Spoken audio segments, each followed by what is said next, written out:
Hello, ladies and gentlemen, I am Jared, and I'm going to talk about pop topics today. 3 different ones. Get excited. They're in the title. Let's begin now. Just in case you haven't turned on your TV for the past couple of weeks, or you haven't watched your Hulus or your Voodoos or your TV streaming sites, you might want to turn on your TVs and check out what you missed for the past couple of weeks. That's right, ladies and gentlemen, fall TV is back, and it's more comic booky than it has ever been before. Tuesday on the CW, we have the greatest superhero of all time. My all-time favorite from the DC comics, we have The Flash. Some of you might be saying, oh, hey Jared, The Flash, he sucks, all he can do is run. All he can do is run really fast.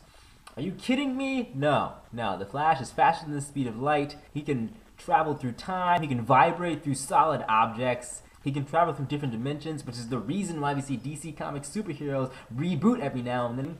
So The Flash, he is a pivotal part of the DC universe, and he is just the most amazing superhero ever. If you have to contest that, comment below.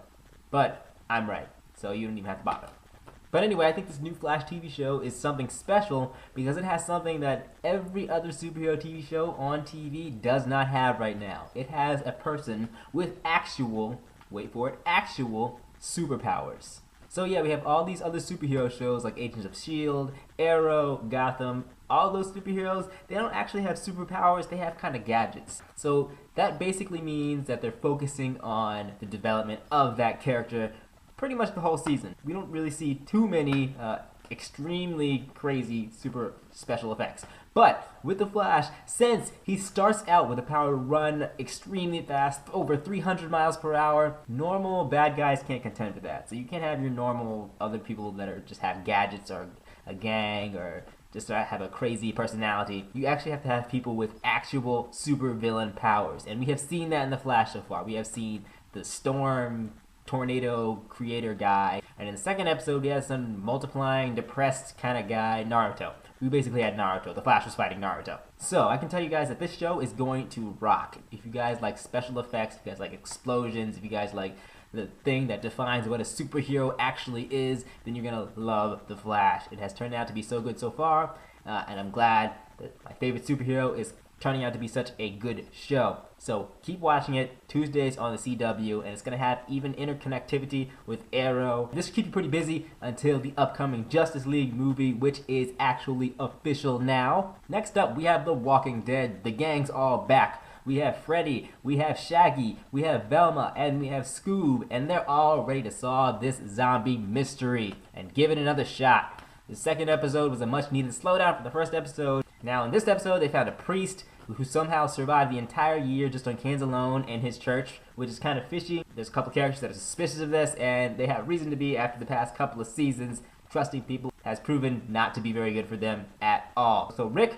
doesn't really trust this new priest guy, and I think he has reason not to. And I also noticed that with the addition of the priest, this show has been peppering in religion and God every now and then since season 1, and I'm wondering, they haven't really done anything with it, they haven't really gone anywhere with it, so I'm wondering actually what are they going to do with it this season. I have a feeling they're going to get somewhere different with it with this season and this new priest character. Anyway, so nothing really happened in this episode until the last 5 minutes. We had a whole bunch of different things. We had Carol, she was running away from everybody because she didn't really seem like she belonged, I guess. Daryl with Carol, they kind of saw a car that looked like Beth's. They were kind of chasing after it at the very end. We also had Bob. Bob was being eaten by the cannibals. I think the cannibals are going to become a pretty regular part in the show. The show is just really good at getting grosser and grosser and grosser. So that's The Walking Dead. If you like gross stuff, watch Walking Dead. If you don't, you shouldn't. Morgan shows up. The guy from season 1 and season 2, and he's just in every other season. So Morgan is back, and I have no idea what he's going to serve or what purpose he's going to serve this season. But we'll find out. I like his character a lot, so we'll see him more. I do feel like that this season is actually going to have a bit of a resolution at the end of it, with kind of like a cliffhanger at the end, too. So I don't think it's going to be last season, obviously, because it's a super popular show. But I do feel like we're going to get somewhere else with the storyline and not just developing characters with this season. As the crew gets closer to Washington, D.C., we'll see if that changes anything with this zombie situation, or we can learn a little bit more details about how these zombies came about, or details about how to stop these zombies. And lastly, in comic book news, the hit manga slash anime Naruto, one of the most popular mangas and animes in the entire world, is coming to an end in the next couple of weeks. It has been around for 15 years, and I've been watching it since kind of close to the beginning. So it has been around in my life for an extremely long time, and it is finally coming to an end. I think it's a little bit overdue, but we finally have this Sasuke Naruto fight panning out. Where's this gonna go? I'm not entirely sure. I'm not really hyped up about the Sasuke Naruto fight. They kind of died down over 15 years in the making, but that's finally happening. What do I think is gonna happen at the very end? I think Sasuke is gonna lose all of his powers, but he'll still be alive. Naruto's gonna become the Hokage. Hinata and Naruto are going to get together and have little Hinata Naruto babies. Sakura, she might get with Sasuke, or maybe she'll get with no one at all. We'll see. So that's my prediction. We'll see in the next 2 or 3 weeks, I think it is, for the last kind of finishing up of the comic books.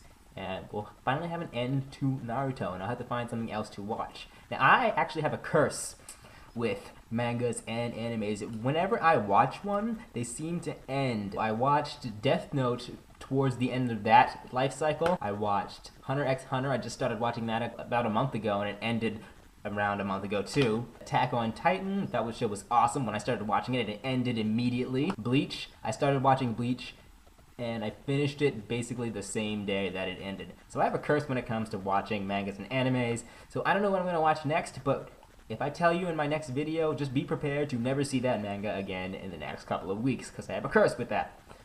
Let me hear your predictions. Let me see, what do you think is going to happen in Naruto? How do you think it's going to wrap up? The next episode of The Walking Dead, what do you think it's going to be like? How do you think The Walking Dead is going to end? Do you think The Flash is going to be as great as the TV show and the best superhero TV show of all time? Or is it kind of overhyped and is it just going to die down a little bit? What do you guys think? Let me know in the comments below.